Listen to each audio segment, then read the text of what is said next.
Praise the Lord. எப்படி இருக்கீங்க?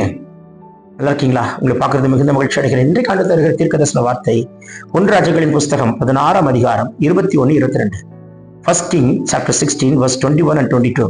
ரொம்ப டிஃபிகல்ட்டான ஒரு வசனம். புரிந்து கொள்ளக்கூடிய ஞானத்தை கிருபையை கர்த்தர் உங்களுக்கு தருவாராங்க. அப்பொழுது இஸ்ரேல் ஜனங்கள் 2 வகுப்பாய் பிரிந்து, பாருங்கள், இஸ்ரேல் ஜனங்கள் 2 வகுப்பா பிரிஞ்சிட்டாங்க.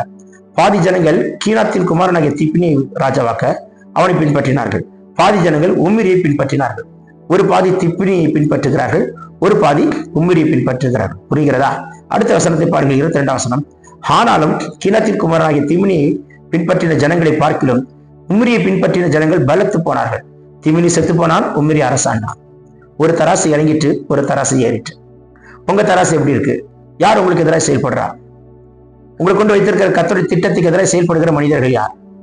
உங்களுக்கு எதிராய் கர்த்தருடைய திட்டத்துக்கு முன் நீங்க செய்கிற உங்களுக்கு எதிராக எழும்புகிறவன் யார்? தேவ திட்டத்தை செய்ய முடியாம போராடிட்டு இருக்கீங்களா? யாரோ ஒருத்தர் உங்களுக்கு எதிராக செயல்பட்டுட்டே இருக்காங்களா?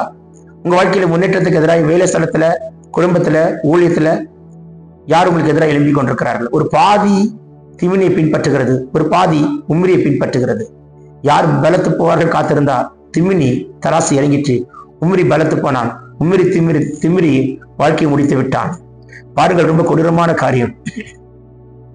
திமினி செத்து போனான். அப்படிதான் பைபிள் போட்டிருக்கு. ஆண்டவரால் தெரிந்து கொள்ளப்பட்டவன் மட்டும்தான் உயர்த்தப்படுகிறான். உங்களுக்கு எதிராக செயல்படுகிற சில ஆட்கள் எழும்பினாலும் அந்த ஆட்களை குறித்து தப்பா பேசாதீங்க. கர்த்தர் அனுமதிக்கிறன்னு நினைச்சுக்கோங்க. கொயிட்டா இருங்க. அந்த நபரை பேரை சொல்லி ஜெபிங்க, ஆசீர்வதிங்க. நிச்சயமா உங்க தராசை கர்த்தர் உயர்த்துவார்.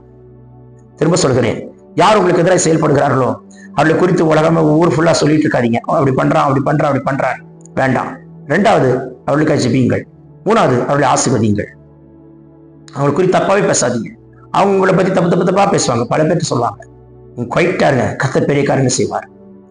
போட்டி பொறாமை நிறைந்த உலகம். கர்த்தர் உங்களோடு கூட இருக்கிறார். வானம் திறக்கப்பட்டதை பார்க்கிறேன். இயேசுவின் வல்லமுள்ள கரம் தொடுகிறதை காண்கிறேன்.